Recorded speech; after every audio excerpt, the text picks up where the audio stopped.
ఉషోదయం ప్రేమించు కాపరి ఉషా కిరణాలు ఉదయకాలపు వాక్య ధ్యానమునకు మిమ్మల్ని ఆహ్వానిస్తున్నాం. ప్రార్థన. సర్వశక్తి గల యేసయ్య, సర్వ సంపూర్ణుడా, సర్వోన్నతుడా, ఈ ఉదయకాల సమయానికై వందనములు స్తోత్రములు చెల్లించుకుంటున్నాం.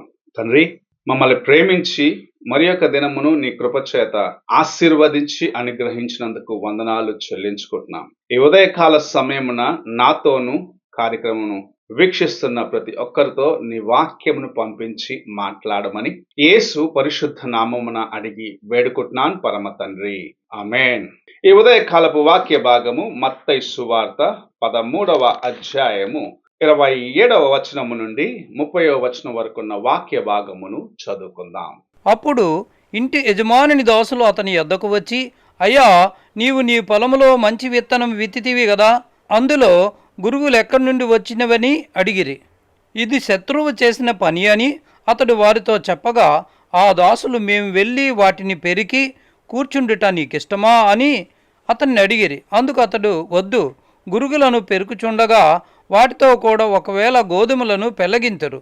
కోతకాలం వరకు రెంటినీ కలిపి ఎదగనీయుడి. కోతకాలమందు గురుగులను ముందుగా కూర్చి వాటిని కాల్చివేయుటకు కట్టలు కట్టి గోధుమలను నా కొట్టులో చేర్చి పెట్టుడని కోతగారుతో చెప్పుదునెన్ను. మనము చదివిన ఈ వాక్య భాగంలో ఒక మంచి ఫలమున తన యొక్క యజమానుడు మంచి గోధుమ పంట కోసము విత్తనము విత్తినాడు. కానీ తన యొక్క సేవకులు అలసిన సమయమున శోధకుడైన తన యొక్క శత్రువు అదే పొలమున గురుగులను చల్లి వెళ్ళిపోవటం చూస్తూ ఉన్నాం. అయితే ఆ గురుగులు మొలకెత్తి ఆ గోధుమలతో పాటు అవి మొలిసినప్పుడు ఆ గురుగులను తీసివేయాలని వారి యొక్క పనివారు ప్రయత్నించడం మనం చూస్తున్నాం. అయితే యజమానుడు చెప్పిన మాటను మనము చూసినట్లయితే ఎంతో ఆశ్చర్యముగా ఉంటుంది. నీవు ఆ గురుగును తీసివేసేటప్పుడు ఒకవేళ గోధుమ మొక్కను కూడా నీవు తీసివేస్తావేమో కనుక ఇప్పుడు దాన్ని ఏమి చేయవద్దు అన్న రీతిగా తన యొక్క సేవకులకు ఆయన ఆజ్ఞ ఇవ్వటం చూస్తూ ఉన్నాం. అవును, అనేక సార్లు మనతో పాటు ఉన్న అవిశ్వాసులు కూడా అభివృద్ధి చెందుతున్నారు, వారు ఎదుగుచూ ఉన్నారు, వారికి సమస్తము ఆశీర్వాదకరముగా ఉన్నాయి అన్న తలంపులు మనకు ఉండొచ్చు. కానీ నీవు తెలుసుకోవాల్సిన విషయం ఏమిటంటే, నీ కోసము నిన్ను ప్రభు బలపరచుటకు నీకిచ్చే ఆ పోషణలో కొంతవారు తీసుకొని తాము కూడా బలపడుచు ఉన్నారనేది నీవు గ్రహించుకోవాలి.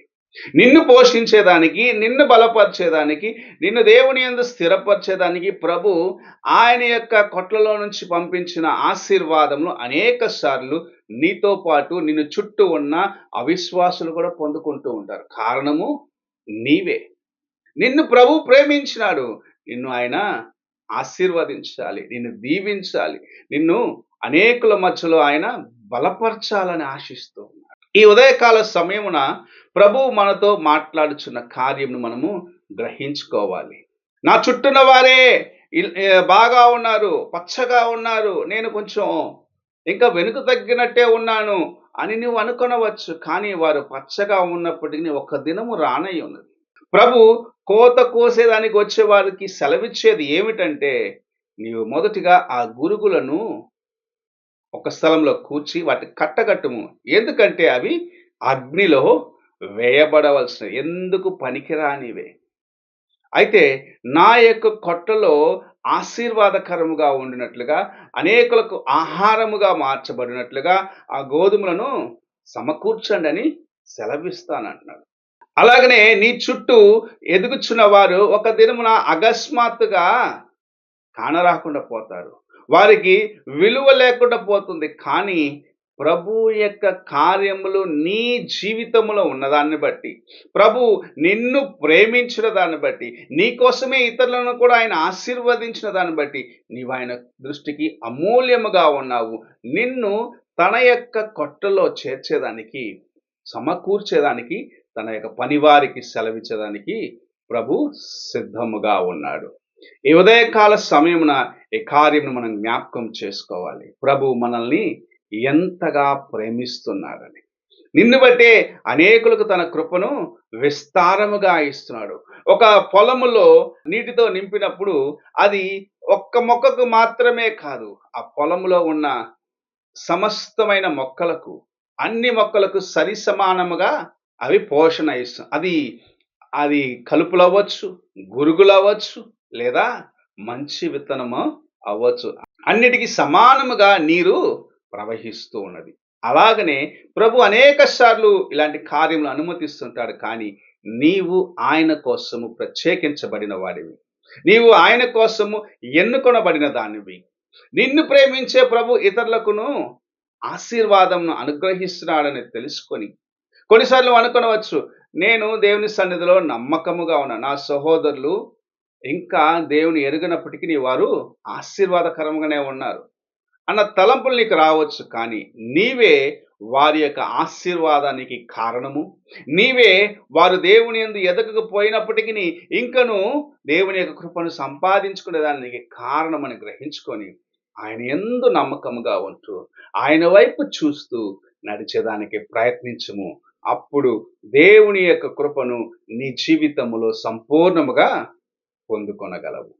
ఈ ఉదయకాల సమయమున ఆయన మనతో మాట్లాడుచున్న కార్యము, నీవు దేవుడు ఆశించి, నిన్ను ప్రేమించి, నిన్ను పోషించి తన కొట్టలో చేర్చుకోవాలనుకున్న గోధుమ గింజగా ఉన్నావు. ఎందుకంటే నీలో ఉన్న జీవము మరి ఒకరికి ఆహారముగా మార్చబడుచున్నది. అందువలన అనేకులకు నీవు ఆశీర్వాదకరముగా మార్చబడుచు ఉన్నావు. ఈ ఉదయకాలమున అలాగున్నావా? అలాగుండాలని ఆశిస్తున్నావా? నీవు దేవునికి సంపూర్ణముగా సమర్పించుకో. ప్రార్థన చేసుకున్నాం. మహాపరిశుద్ధుడు అయిన తండ్రి, కృపగల యేసయ్య, ఈ ఉదయకాలమున నీవు మమ్మల్ని ప్రేమించి ఇచ్చిన నీ యొక్క నాయన అమూల్యమైన వాక్యము కోసం వందనాలు చెల్లించుకుంటున్నాను. మేము నీవు ప్రేమిస్తున్న గోధుమగా ఉన్నాము. మేము నాయన నీవు అనేకులకు ఆశీర్వాదకరముగా మార్చాలనుకున్న గోధుమగా ఉన్నామని గ్రహించుకొని, మాలో దేవా నీ యొక్క కృపను ఉంచి ఉన్నావని తెలుసుకొని నీ కోసం జీవించేదానికి సహాయము చేయి. దేవా, తోటలో నుండి లేకపోతే పొలములో నుండి మమ్మల్ని సమకూర్చి నీ కొట్టలోకి చేర్చుకోవాలని ఆశిస్తూ ఉన్నావు.